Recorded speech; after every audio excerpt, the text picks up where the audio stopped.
Enregistrement en cours. Hi everyone, good morning, good afternoon, good evening. Bonjour tout le monde, bon matin, bon après-midi, bonne soirée, dépendant de l'endroit où vous êtes. Je m'excuse pour le retard, nous avons eu quelques petits problèmes techniques, mais tout a l'air de fonctionner maintenant. Bienvenue sur ce webinaire technique sur notre série pour atteindre les enfants qui n'ont reçu aucune dose de vaccin. C'est notre première session, nous sommes ravis de recevoir nos invités aujourd'hui. Le sujet dont nous allons parler est atteindre les enfants qui n'ont pas reçu de dose, l'immunisation, la vaccination dans les zones affectées par des conflits. La session est expliquée en français. Je vais expliquer en français pour les francophones ici. Vous pouvez cliquer, donc la session est interprétée en français, vous pouvez cliquer sur le globe qui est en bas de votre fenêtre. Choisissez la langue, donc c'est français. Si vous avez moins de soucis techniques, n'hésitez pas à le marquer dans le chat et je vous aiderai. So interpretation is available at the bottom of the screen. L'interprétation est disponible en bas de votre écran. Veuillez sélectionner français. Si vous avez des problèmes techniques pour vous connecter au français, faites-le moi savoir dans le chat et j'essaierai de vous aider du mieux que possible. Cette session est également enregistrée. L'enregistrement et les diapositives seront partagés après la session. Nous allons partager par email et nous allons envoyer ça à tout le monde, toutes les personnes inscrites. Merci beaucoup. Et je pense qu'à présent, je vais donner la parole à Carrie. Très bien, merci. Et bienvenue à tout le monde sur ce webinaire. Merci à tous de nous avoir rejoints. L'objectif de notre webinaire aujourd'hui, c'est de se concentrer sur les solutions et les opportunités pour vacciner les enfants dans des zones affectées par des conflits et les zones fragiles. Nous savons tous que le progrès de la couverture immunitaire est descendu en ce moment, en particulier dans certaines zones géographiques. Les conflits sont très étendus, plus qu'auparavant. Et la plus grande concentration d'enfants les plus vulnérables sont ceux qui vivent dans des zones à conflit. Hélas, ceux qui sont touchés sont souvent déplacés par les conflits et il y a des barrières pour avoir accès à des soins de santé de routine et ça inclut la vaccination. L'OMS estime qu'il y a environ 20 millions d'enfants qui n'ont pas reçu les vaccins de base chaque année et environ 40% de ces enfants sont ceux qui vivent dans des états fragiles, ceux qui sont partiellement ou totalement affectés par des conflits. Dans des contextes à conflit, des contextes fragiles, ils ne sont pas toujours pareils, mais il y a des défis communs au niveau de la vaccination pour atteindre les enfants. Par exemple, les incidents ciblés qui ciblent les infrastructures, la livraison des services qui se passe dans des conditions d'insécurité, ce qui a un effet sur l'approvisionnement en vaccins. Également, le fait de garder en sécurité les professionnels de la santé, les ressources humaines qui ne sont pas adéquates pour donner des soins de santé aux personnes dans ces zones. Il y a parfois aussi un manque de confiance entre les autorités et les communautés, ce qui bloque l'accès aux services. On perçoit les autorités comme étant contre la communauté. Parfois, il y a également des mouvements de population, du déplacement, de la migration dans ces zones. Les enfants dans ces contextes sont les plus vulnérables aux maladies comme par exemple la polio, les oreillons qui peuvent causer des handicaps à vie ou également la mort. Nous voulons nous assurer que les enfants aient des opportunités égales d'être vaccinés. Même si les défis que nous rencontrons en apportant la vaccination dans ces zones de conflit, il y a certaines meilleures pratiques que nous pouvons appliquer pour assurer l'accès aux services dans les États fragiles. Et nous pouvons essayer de les répliquer et de nous appuyer là-dessus afin d'améliorer la couverture. Nous allons avoir des orateurs aujourd'hui. Notre première oratrice, ce sera Sarah, qui va présenter une étude de cas sur les taux de vaccination pendant les périodes de conflit et dans certaines régions d'Irak. Notre deuxième orateur est Ingrid Kay, qui va parler sur le sujet de la résilience dans des contextes fragiles, et en particulier sur le fait qu'il est très important de résister au choc initial et au recouvrement sur le long terme. Ensuite, notre troisième orateur va parler de la vaccination et de la résilience dans les pays fragiles, en particulier le Soudan du Sud, qui continue à être un pays qui a un pourcentage très élevé d'enfants non vaccinés. Pour l'instant, je vais donc nous tourner vers notre première oratrice, Sarah. Merci. Merci, Carrie, pour cette introduction, cette présentation, et merci pour l'opportunité de présenter ma recherche. Passons à la diapositive suivante.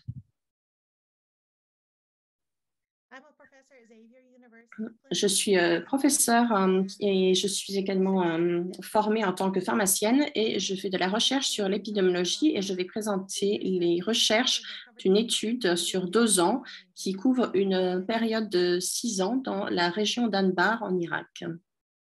Diapositive suivante, s'il vous plaît. J'aimerais remercier mon équipe de recherche de l'Université Johns Hopkins, Dr. Ramos et Dr. Elam, et bien sûr notre équipe de recherche irakienne. Diapositive suivante. Cette équipe, vous pouvez passer à la diapositive suivante, oui.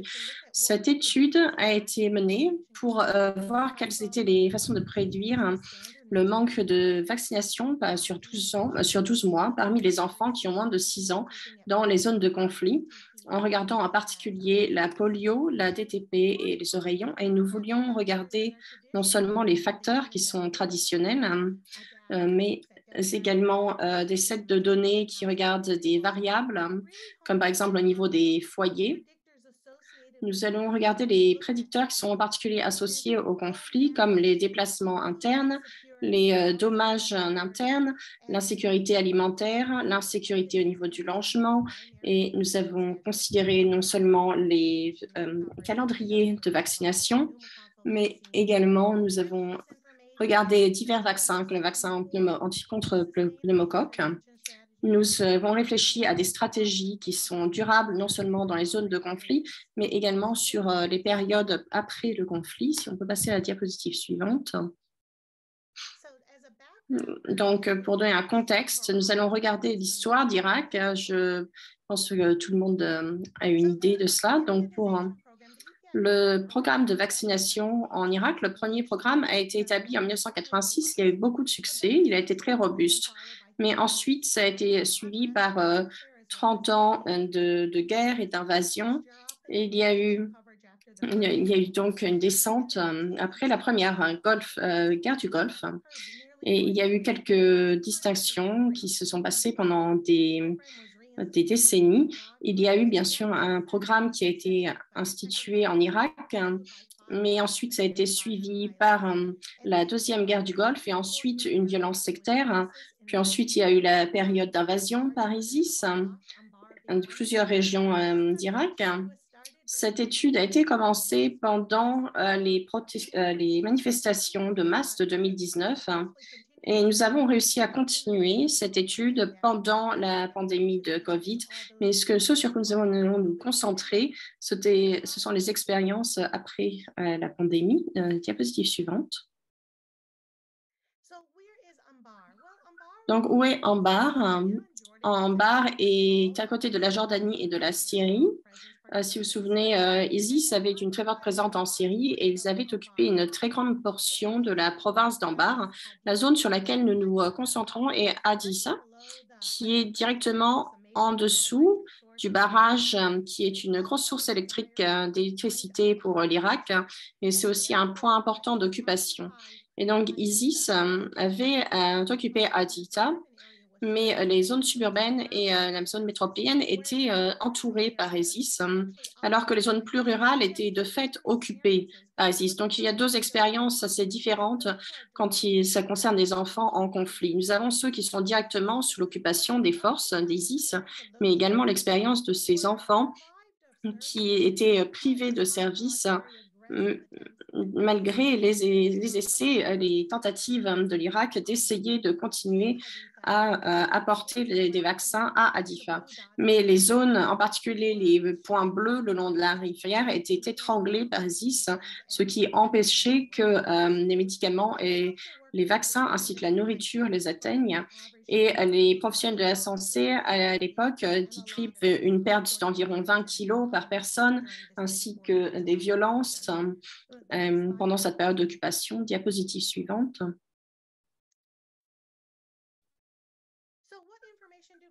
Donc, quelles informations nous avions avant de commencer l'étude? Nous avons regardé la couverture mixte et bien sûr, nous avons regardé ce format. Nous avions quelques informations qui datent d'après les violences sectaires en 2010. Et ensuite, nous pouvons voir qu'il y avait une couverture d'environ 63%. Directement après l'occupation par ISIS, il n'y avait plus qu'une couverture de 40%. Ensuite, si vous regardez les enfants qui ont pu recevoir tous les antigènes nécessaires avant l'âge de 15 mois, cette couverture n'est que 27% des enfants en bas qui étaient complètement immunisés à temps avant d'avoir 15 mois. Au sein de Haditha, la couverture il y a une couverture de vaccination très agressive, mais ce n'était pas suffisant pour atteindre l'immunité. Donc, les oreillons sont revenus à un niveau endémique dans cette région.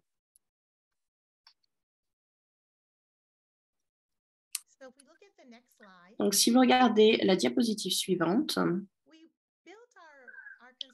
nous sommes appuyés sur un modèle conceptuel pour cette étude avec un mix traditionnel, mais nous avons également regardé les variables de résilience. Par exemple, qu'est-ce que le système de santé pouvait faire, non seulement pour maintenir, mais avoir certains aspects de la recouverte. Et nous avons regardé les zones de conflit en particulier. Donc, sur la diapositive suivante. Donc, notre étude sur la population, diapositive suivante. Il y a un registre des naissances très robuste et ces certificats de naissance et ces inscriptions sont excellentes.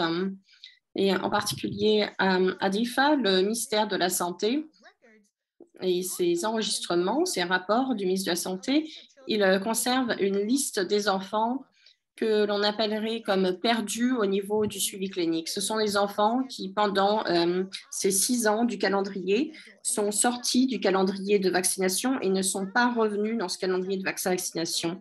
Nous avons environ 6 000 enfants qui sont enregistrés et il y a 4 000 enfants qui sont considérés comme des enfants qui ont été perdus au niveau du suivi clinique. Ce sont des enfants qui sont perdus entre la première année et la 6e année du calendrier de vaccination. Diapositive suivante. Donc, cette liste, si vous pouvez aller à la diapositive suivante. Dans cette liste, nous avons inclus tous ces individus qui n'ont pas été seulement entourés, encerclés par ISIS, mais également les enfants qui sont occupés par ISIS. Donc, par exemple, les enfants qui ont été les enfants dans les zones de conflit, mais nous avons également comparé aux enfants qui étaient nés entre 2018 et 2020, donc ceux qui sont nés après le conflit. À cette époque, il n'y avait qu'environ... vous pouvez passer à la diapositive suivante. Comment est-ce que nous avons fait pour l'échantillonnage? Nous avons pris cette liste et nous avons choisi 450 foyers. Nous avons pris un enfant par foyer pour avoir leur information au niveau de la vaccination.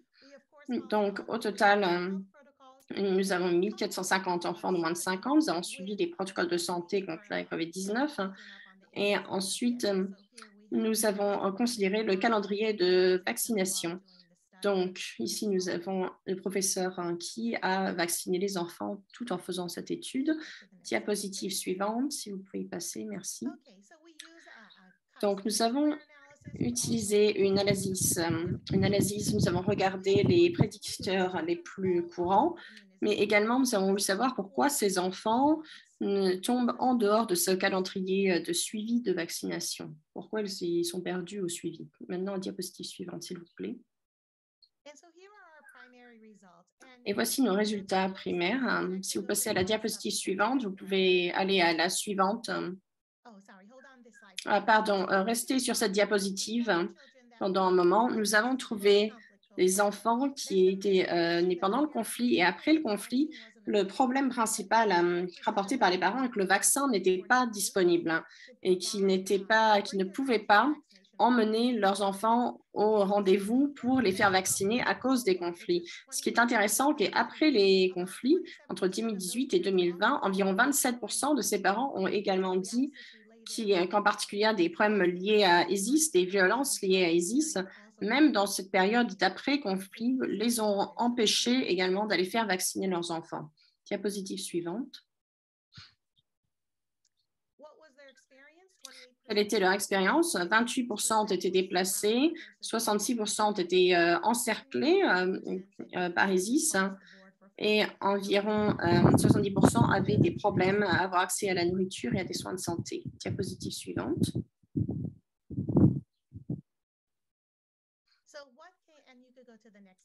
Donc, vous pouvez passer à la diapositive suivante, là où ça a été souligné. Donc, qu'est-ce qu'on a découvert?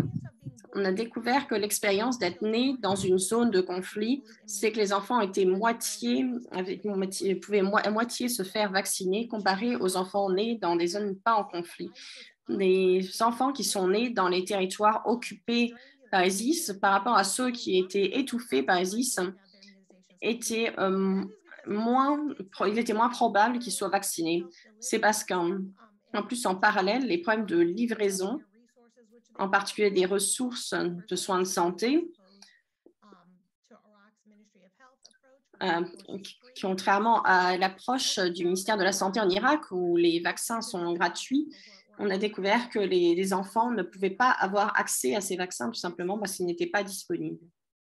Diapositive suivante.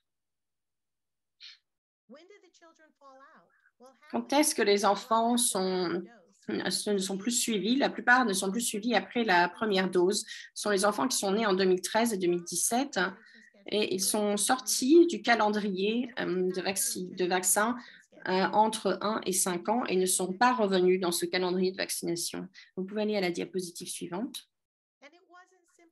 Et ce n'était pas simplement les antigènes primaires, c'était également le rotavirus. Il en manquait 92%. Les vaccins MMR également. Ça a été largement dû au fait qu'il y a une campagne agressive de distribution. Diapositive suivante. Quel est l'impact sur la santé publique? Diapositive suivante. Si nous faisons une modélisation, nous pouvons extrapoler que tous les enfants dans ce district, ça représente 20 000 enfants. Il y en a 30% qui ne sont pas suffisamment vaccinés, 10% qui sont, selon Gavi, sous-vaccinés. Il leur manque le DTP3. Et 3% sont considérés, donc presque 800 enfants sont considérés comme des enfants zéro dose. Il y a 44% qui sont vraiment zéro dose parce qu'ils n'ont même pas eu leur première dose à la naissance. Diapositive suivante. Ce qu'on espère, si vous regardez les tendances nationales, il y a eu de fantastiques améliorations au niveau de la mortalité infantile depuis 2006, mais dans des zones qui manquent de ressources, comme en Irak, en particulier à cause des conflits, il y a des poches d'enfants qui sont vulnérables dans les zones post-conflit et ces enfants continuent à être vulnérables. Et même si il y a eu de l'amélioration, les infrastructures ne se sont pas suffisamment remises pour pouvoir ramener les enfants dans le système de santé avec le manque de vaccins qui est une des raisons principales. Pendant cette étude, nous avons dû conduire cette étude en grande partie pendant la pandémie de COVID. Diapositive suivante. Et je voudrais remercier les universités pour leur soutien et également le travail fantastique conduit par l'UNICEF et également le mentorat de l'Université de Johns Hopkins. Je vous remercie de cette opportunité de présenter ces résultats et de m'impliquer dans une discussion pour aider non seulement les enfants dans les périodes de conflit, mais également après le conflit en ce qui concerne le calendrier de vaccination. Merci beaucoup, Sarah. J'apprécie vraiment votre présentation et nous allons passer à Enrique à présent. Et il y aura des questions, des discussions à la fin de toutes les présentations. Merci. Oui, bonjour tout le monde. Merci pour cette présentation. Notre présentation aujourd'hui est au sujet de la résilience de la vaccination dans les contextes fragiles, le momentum intégré de la résilience de la santé, approche de l'UCED. C'est moi qui vais la présenter et Isabelle Prémor également. Suivante. Suivante. Ce prix de l'UCED fait partie de plusieurs prix reçus entre 2020 et 2025. Il y a eu 6 prix. Celui dont nous allons parler aujourd'hui, ça va être au sujet de la résilience intégrée au niveau de la santé, améliorer la planification familiale et la santé reproductive dans les contextes en conflit ou fragiles. C'est une approche intégrée dont nous voulons parler. C'est un travail qui a été fait au niveau mondial avec divers partenaires, en particulier sur la vaccination de routine, sur de la santé privée suivante. Ce prix, le MIHR a soutenu, appuyé la vaccination dans le Soudan du Sud, au Congo, au Mali, au Burkina Faso et au Niger. Et la vaccination se passe souvent au niveau infranational dans ces pays, dans des districts désignés ou équivalents. Le projet a divers partenaires comme GSI, Pathfinder, IMA, CARE, l'Association de la santé chrétienne en Afrique. Diapositive suivante.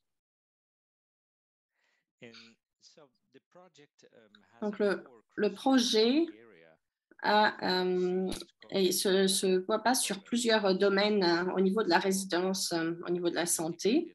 Une petite partie de cette approche intégrée est un composant, par exemple, selon la définition de l'UCED. L'UCED définit la résilience de la santé comme la capacité des personnes, des foyers, des communautés, des systèmes et des pays à mitiger, s'adapter à et se remettre des chocs et au stress d'une façon qui réduit les vulnérabilités et les résultats au niveau de la santé qui ne sont pas équitables. Donc, ce sont les lignes directives qu'il propose. Diapositive suivante.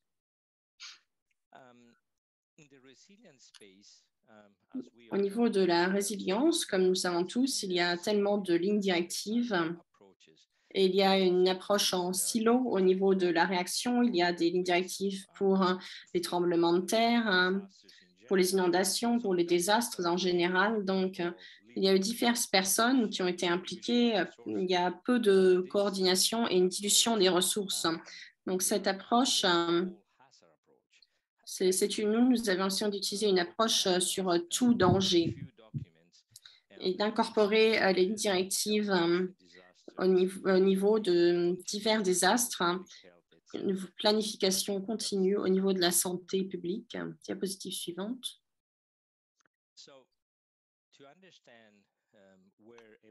Pour comprendre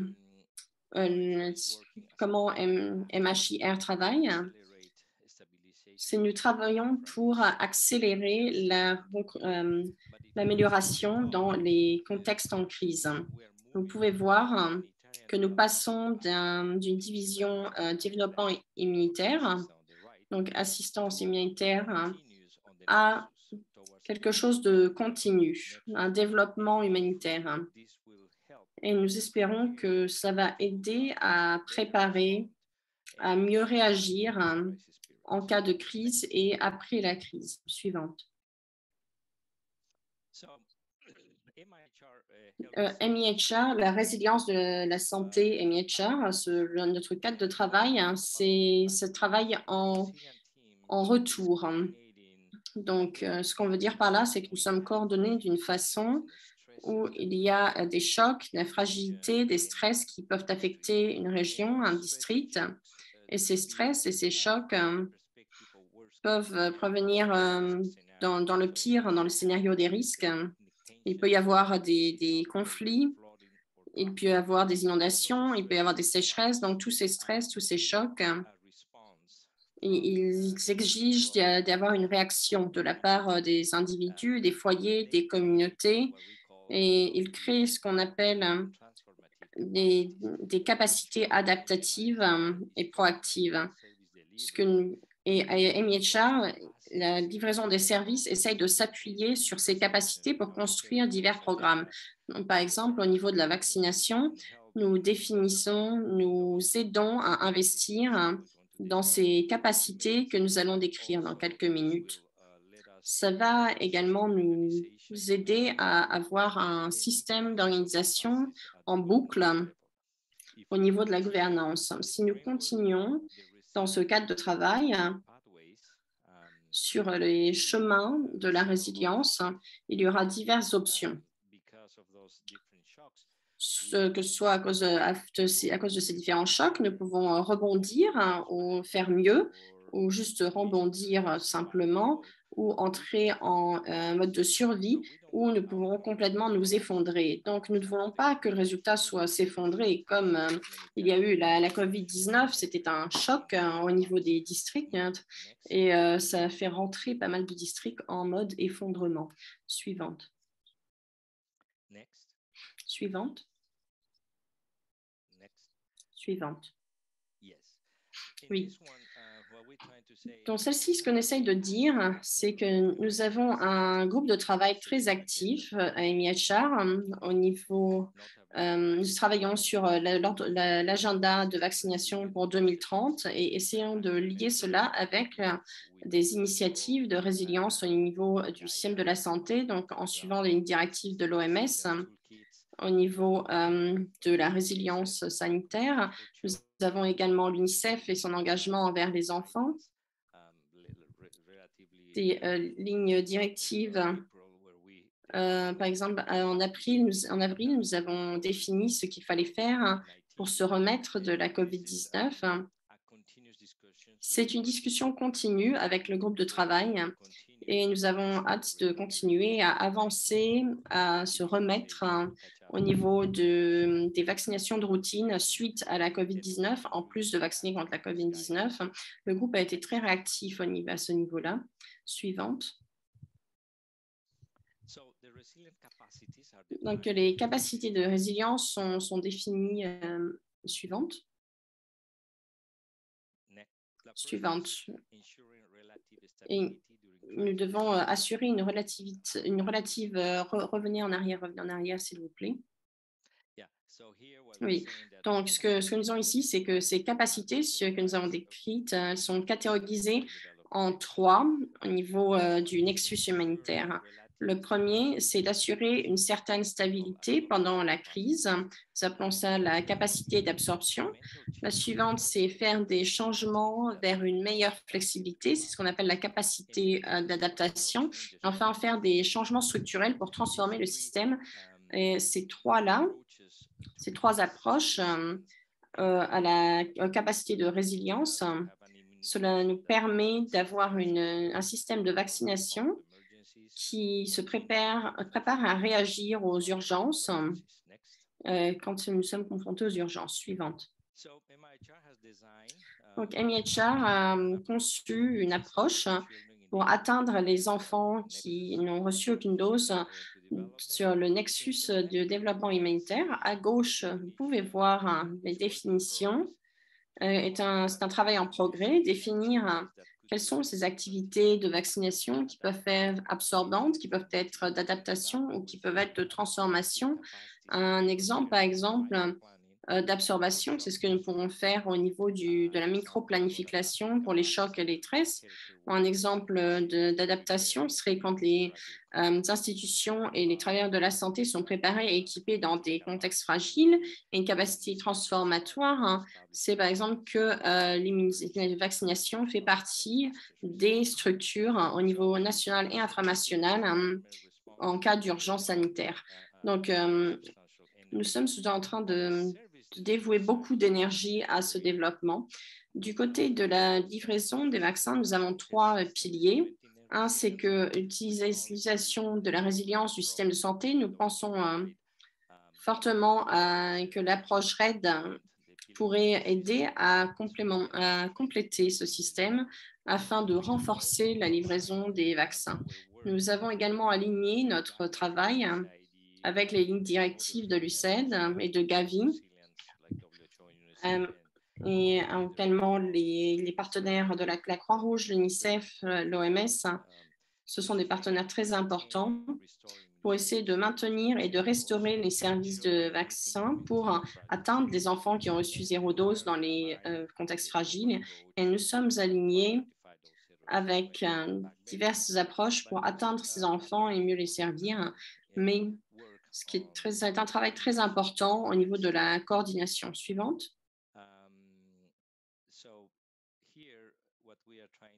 Donc aujourd'hui, ce que nous essayons de montrer ici, c'est que nous utilisons les directives de l'OMS qui sont sorties en 2017 et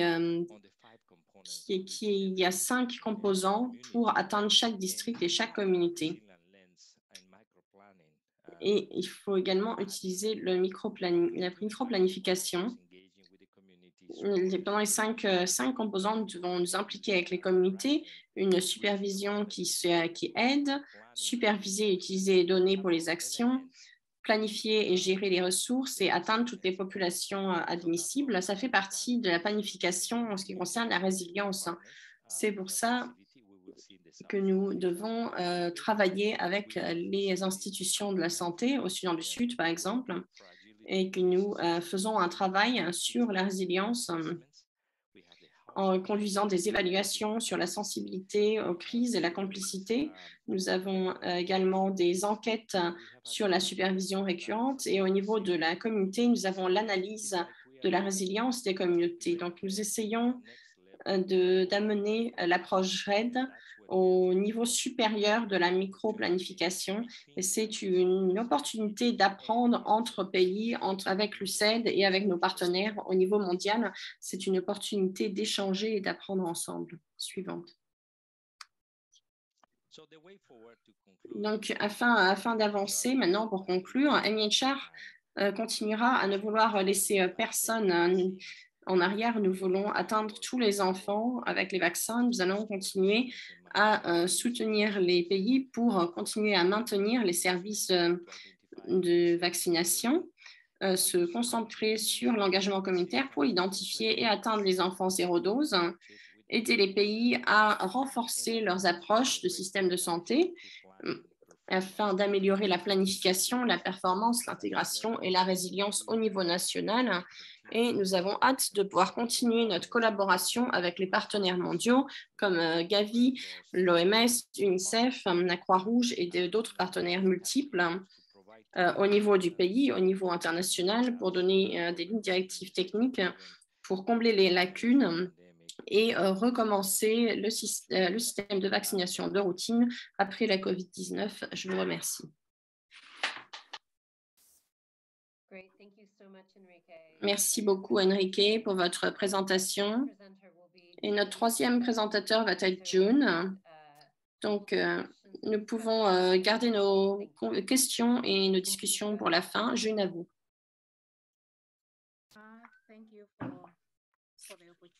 Merci pour l'opportunité. Je travaille au Soudan du Sud pour Momentum sur la résilience des programmes d'immunisation. Diapositive suivante.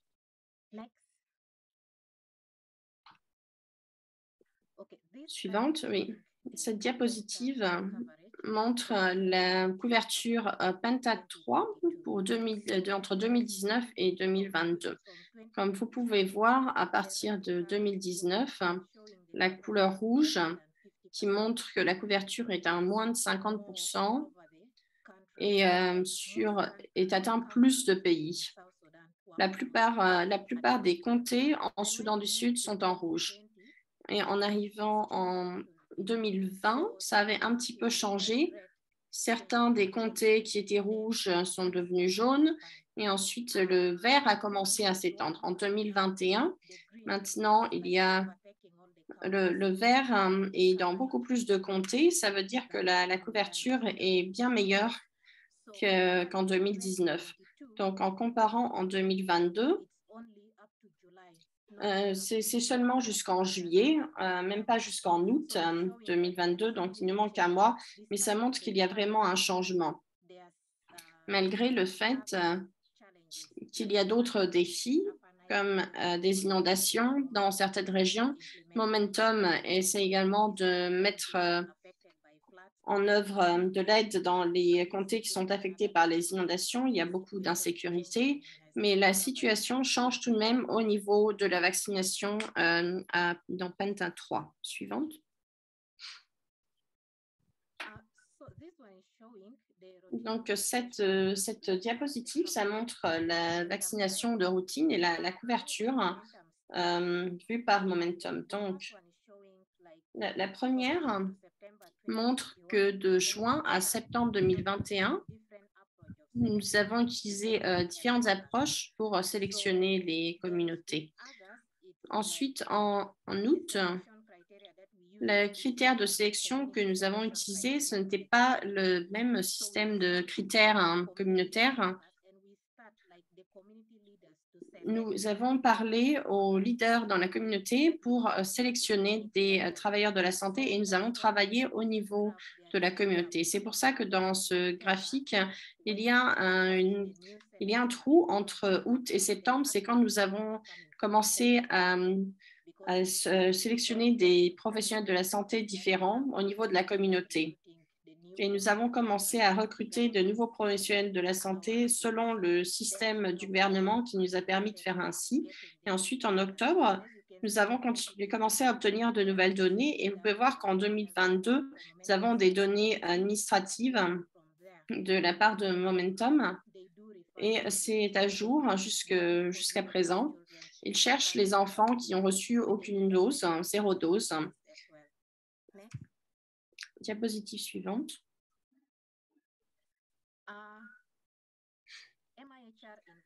MIHR essaye de faire de la micro-planification dans les pays en voie de développement. Donc, bien sûr, nous ne travaillons pas seuls parce que MIHR soutient la planification familiale et la vaccination fait partie de chez MIHR.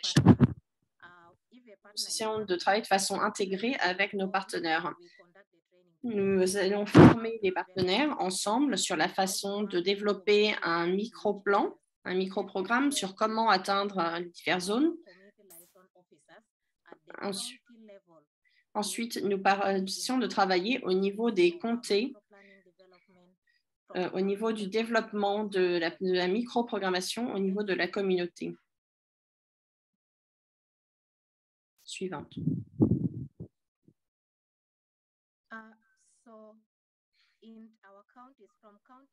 Dans nos comtés, dans les institutions, ainsi qu'au niveau de la communauté, nous sensibilisons de façon intégrée dans la communauté parce que MIHR travaille à la sensibilisation. Comment nous pouvons aider à la vaccination?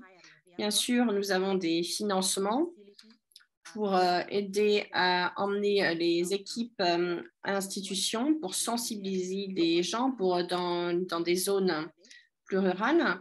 Nous essayons d'aller avec des équipes de vaccination avec eux, comme ça, alors qu'on fait d'autres services, nous n'oublions pas le service de vaccination. Et nous fournissons également des services de santé reproductive, sexuelle. Et nous utilisons également un suivi au niveau de la communauté.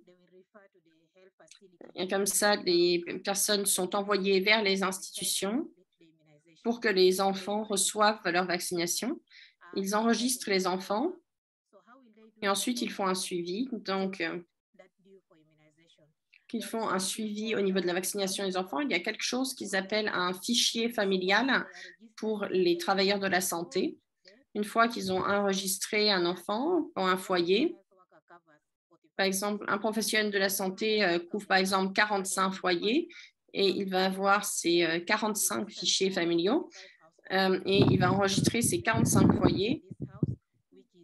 Donc, par exemple, s'ils savent qu'il y a une mère qui va accoucher le mois suivant, ils vont savoir qu'il y a un enfant dans ce foyer qui a besoin d'être vacciné.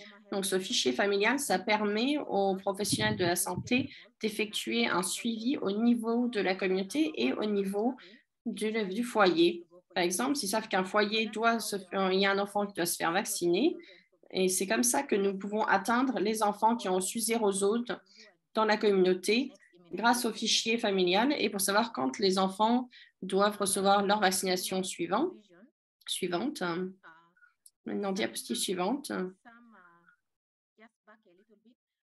Si on peut revenir un petit peu avec certaines connaissances que nous avons sur les vaccins, nous avons pu réfléchir et voir si un vaccin est expiré, voir si le vaccin est à l'étape 2, à l'étape 3. Donc, quand nous supervisons, nous regardons cela avec le gouvernement pour voir ce qui se passe. Nous nous occupons de l'immunisation et de la résilience. Nous avons développé un programme de réaction et de préparation pour les institutions de la santé afin d'atteindre toutes les zones malgré les chocs et les stress, comme ça a été expliqué précédemment, dans les zones d'insécurité, en particulier quand il y a des inondations, comme en ce moment. Suivante.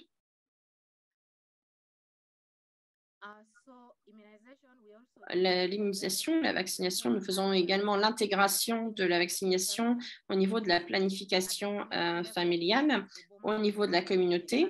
Une fois qu'un professionnel de la santé voit un couple, il les envoie pour recevoir des soins de santé. Et ensuite, on leur parle de vaccination parce qu'on ne veut pas rater les enfants qui viennent dans nos institutions. Suivant. Ça, c'est une de nos histoires bien réussies à Yambio,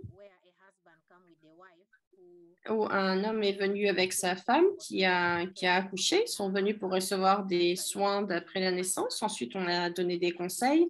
On a découvert que l'enfant n'avait pas reçu son vaccin BCG. Donc, nous avons pu leur fournir un service de vaccination où l'enfant a été vacciné. Suivant.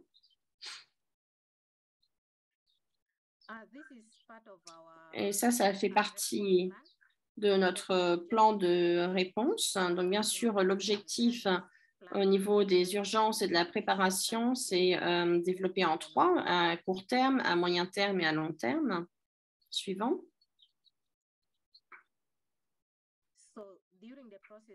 Ensuite, pendant le processus de développer ce programme d'urgence et de réaction, nous avons travaillé avec des équipes au niveau des comtés, des équipes de comtés pour développer ce programme d'urgence et de réaction dans le Soudan du Sud en cas d'urgence et pour répondre au stress et au choc. Suivant.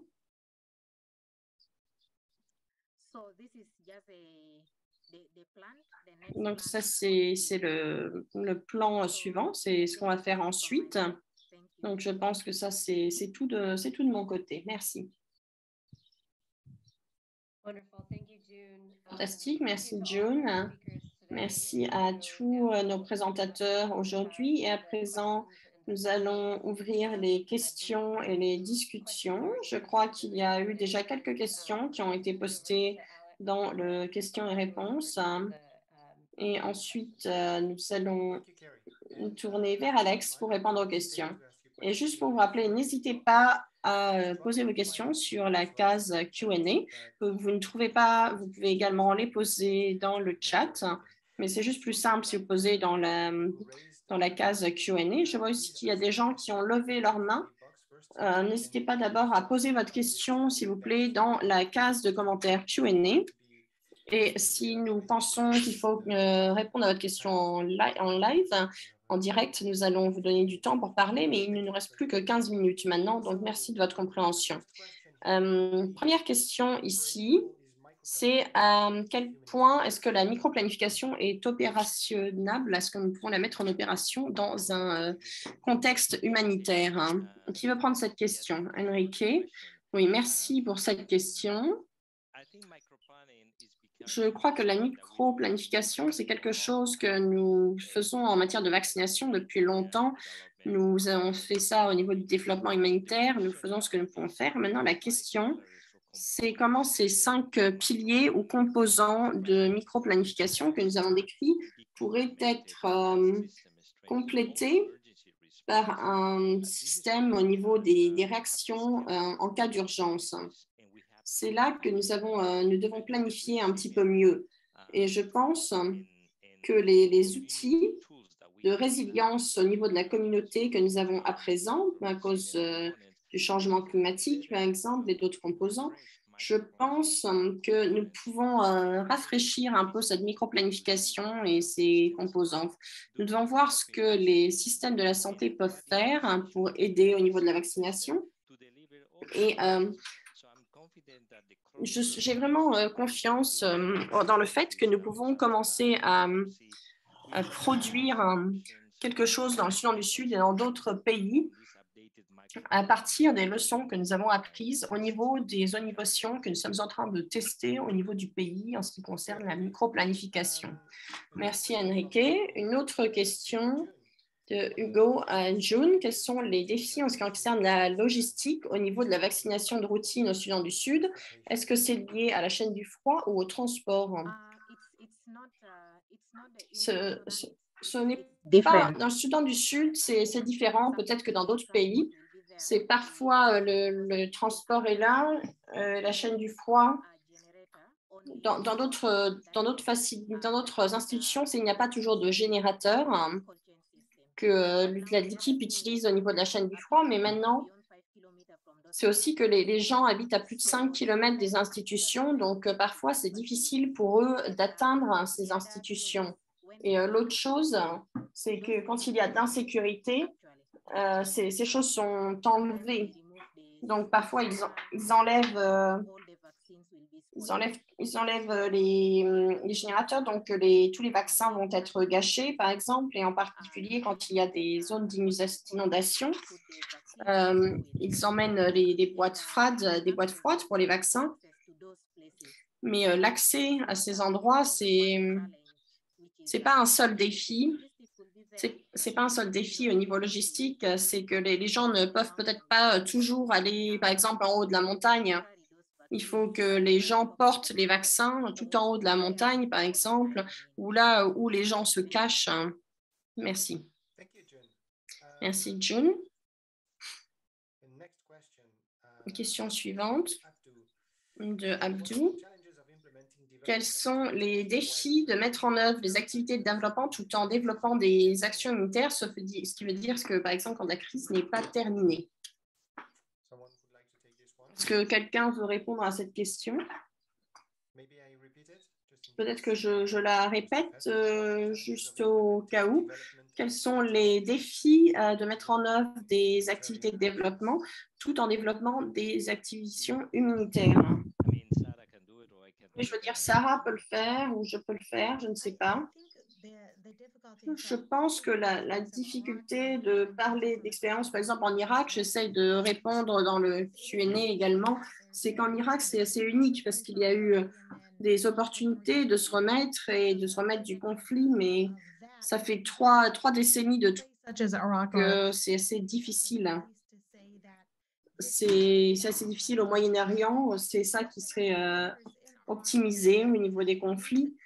Les professionnels de la santé, ce qu'ils disent, c'est qu'ils ont besoin d'associer ces activités pendant la période d'après-conflit, tout en prévoyant le conflit suivant. Je veux dire, pendant les périodes de paix, on espère que la paix va durer, mais il faut être également agressif sur le terrain pour créer un système de santé, des structures collatérales qui pourraient donner l'opportunité d'atteindre des personnes isolées si jamais il y avait un autre conflit. Et ça, c'est peut-être moins un problème dans d'autres zones du monde. Enrique peut peut-être répondre en ce qui concerne ses expériences à lui. Oui, c'est vrai que la discussion que nous avons dans les lignes directives que nous avons reçues de l'OMS, de l'UNICEF, qui sont des partenaires globaux, il y a quelques lignes directives sur la façon d'atteindre les enfants zéro dose, de vacciner. C'est vrai qu'il y a ces défis au niveau humanitaire et puis il y a la partie développement de l'équation. Mais le défi, c'est comment est-ce que nous faisons pour travailler sur un Nexus? Comment nous nous préparons? Et au Soudan du Sud, par exemple, c'est comment est-ce qu'on peut utiliser ces urgences pour nous préparer, pour, par exemple, délivrer le vaccin contre la COVID, contre Ebola. Ces préparations, ça demande des ressources, de la planification des ressources. Et c'est ça qu'on essaye de faire. Et c'est ça que l'UNICEF, qui a de l'expérience sur le terrain, et la Croix-Rouge et MSF, et tous ces éléments doivent être intégrés dans la micro-planification, mais ce doit être une micro-planification qui doit être mise à jour quand on pense au suivi des enfants, à la communication satellite. Nous essayons de voir comment nous pouvons suivre ces populations et les superviser et atteindre ces enfants zéro dose. Je pense que la question que je vois ici, c'est aussi une opportunité. Quels que soient les services, nous pouvons probablement en tirer des avantages pour vacciner nos enfants. Ou alors, si la mère va pouvoir faire un suivi, nous pouvons également utiliser cette opportunité. Il y a des opportunités qui existent et les partenariats sont très importants. Nous ne pouvons rien livrer si nous ne travaillons pas ensemble. Merci beaucoup, Enrique. Question suivante. Merci pour les présentations intéressantes. C'est une question d'Alison Clinton. Je suis intéressée par ce fichier familial et que ça inclut des informations hors MNCH, par exemple la participation dans d'autres campagnes de santé, les filets anti-moustiques, l'administration de médicaments pour les maladies tropicales négligées. Je pense que c'est pour moi. Le fichier familial, c'est un fichier qui a toutes les informations. Donc, toutes les inscriptions, toute la famille est inscrite. Ça dit, par exemple, si quelqu'un est mort dans la famille récemment, il y a aussi la raison de la mort. Donc, ainsi, ça entre dans les statistiques. Et cela contient également des informations sur la santé. Par exemple, si la mère est enceinte, quand est l'accouchement, l'état de la grossesse. Et enfin, il y a une section C, c'est pour les enfants. C'est est-ce qu'il y a des enfants qui ont moins de 5 ans? Quand est-ce que leurs enfants ont reçu leur vaccin BCG? Quand est le prochain vaccin? Ensuite, il y a également une section sur les produits sanitaires. Est-ce que ce foyer a quelque chose pour se laver les mains, par exemple? Combien est-ce qu'ils ont de filets anti-moustiques? Qui utilise ces filets anti-moustiques? Il y a des situations dans le Soudan du Sud où il y a des famines, donc peut-être qu'il y a aussi qui est le chef de famille qui dort sous un filet anti-moustique, qui dort dehors pour savoir qui est à risque de paludisme, même les enfants de moins de 5 ans, s'ils sont à risque de paludisme, s'ils ne dorment pas sous un filet anti-moustique. Regardez aussi si le filet anti-moustique est utilisé, parce que la famille peut dire oui, nous avons des filets anti-moustiques, mais est-ce qu'ils sont utilisés? Donc ça également, ça fait partie des informations qu'ils ont dans ce fichier familial. Et ensuite, il y a d'autres choses. Par exemple, au niveau le package d'initiative santé, c'est se savoir si quelqu'un souffre de vers, de Karazac, qu'est-ce que cette personne doit faire?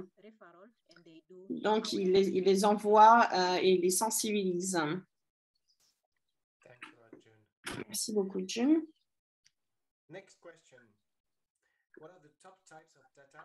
Question suivante. Quels sont les principaux types de données, d'outils et de systèmes qui sont nécessaires pour atteindre la ZTC, en particulier dans les contextes en conflit ou fragiles, là où le gouvernement n'a peut-être pas accès? Est-ce que je dois répéter la question ou est-ce que quelqu'un veut la prendre? June, je pense que vous avez de l'expérience sur atteindre les enfants zéro dose, comme vous avez expliqué. Est-ce que, parce que nous avons un composant très fort à ce niveau-là, c'est les professionnels de la santé au niveau de la communauté. je pense que vous pouvez expliquer, c'est une stratégie pour atteindre ces enfants zéro dose. C'est ça que nous essayons de mettre en œuvre, hein, au-delà de notre micro-planification. Peut-être que vous pouvez commenter sur cette stratégie. Oui, oui, bien sûr. Au Soudan du Sud, les professionnels de la santé ont des outils de données. Ils ont une fiche en ligne. Le professionnel de la santé est peut-être quelqu'un qui est à moitié alphabète. Donc, la façon de les former, c'est quand ils traitent un enfant, ils ont cette télé-sheet, cette feuille, où ils résument ce qu'ils ont fait avec le patient. Mais ils ont également un superviseur qui va venir et vérifier ces inscriptions. Donc, quand le superviseur vérifie ces inscriptions et collecte ces informations, nous mettons cette inscription en ligne avec les indicateurs, avec tous les indicateurs. Comme ça, le superviseur peut entrer ces informations en ligne. Dans certaines zones, il n'y a pas Internet. Donc, il y a un superviseur qui vient et qui peut entrer les informations et nous les recevrons à partir de là. Merci, June. Une autre question, et c'est probablement pour vous aussi. Est-ce qu'il y avait de la résistance au niveau des locaux pour accepter les vaccins à cause de leurs croyances culturelles et de quelle façon vous avez pu gérer cette situation? Partout, il y a des barrières, des obstacles. Bien sûr, au Soudan du Sud, il y a des personnes qui pensent que leurs ancêtres ne prenaient pas ces vaccins. Donc, pourquoi est-ce qu'on forcerait les enfants à prendre le vaccin? Mais vous savez, il y a cette histoire que je n'oublierai jamais. Que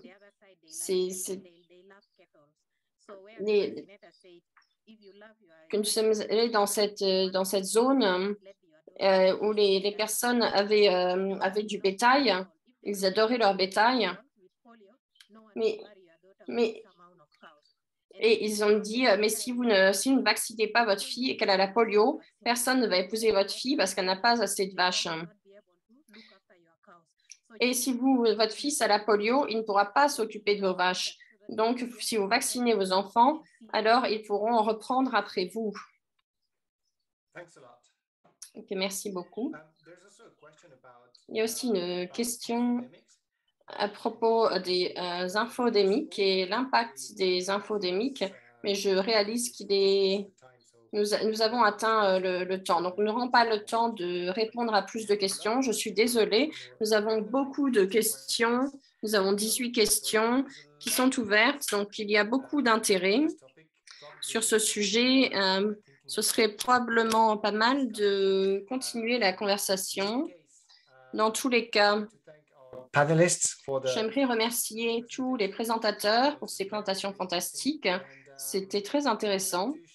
Nous allons partager avec vous le lien vers l'enregistrement parce que la session a été enregistrée en anglais et en français. Nous allons poster les vidéos sur notre chaîne et nous allons également partager le lien par email. Donc, tout le monde ici aura accès à la session ainsi qu'aux présentations et aux diapositives. En attendant, nous avons une autre session la semaine prochaine, le même jour, jeudi à la même heure. J'espère tous vous voir là. Nous vous souhaitons à tous une très bonne après-midi ou une très bonne soirée. Et à moins que quelqu'un, l'un des présentateurs, veut dire quelque chose avant de clôturer la session. June, Enrique, non, juste merci tout le monde. Je remercie tout le monde d'avoir rejoint le webinaire. Nous apprécions vraiment l'intérêt et les discussions qui sont ressorties et nous espérons continuer à répondre à toutes les questions et avoir d'autres opportunités dans le futur d'y répondre. Il y a peut-être une possibilité que nous puissions répondre à ces questions par écrit et d'envoyer ces réponses par email parce qu'il y a beaucoup de questions. C'est quelque chose dont je parlerai avec l'équipe. En tout cas, vous allez recevoir les diapositives et l'enregistrement, c'est certain, et nous espérons que d'ici vendredi ou la semaine prochaine en tout cas. Très bonne fin de journée tout le monde et nous espérons vous voir la semaine prochaine pour la session suivante. Merci beaucoup. Au revoir.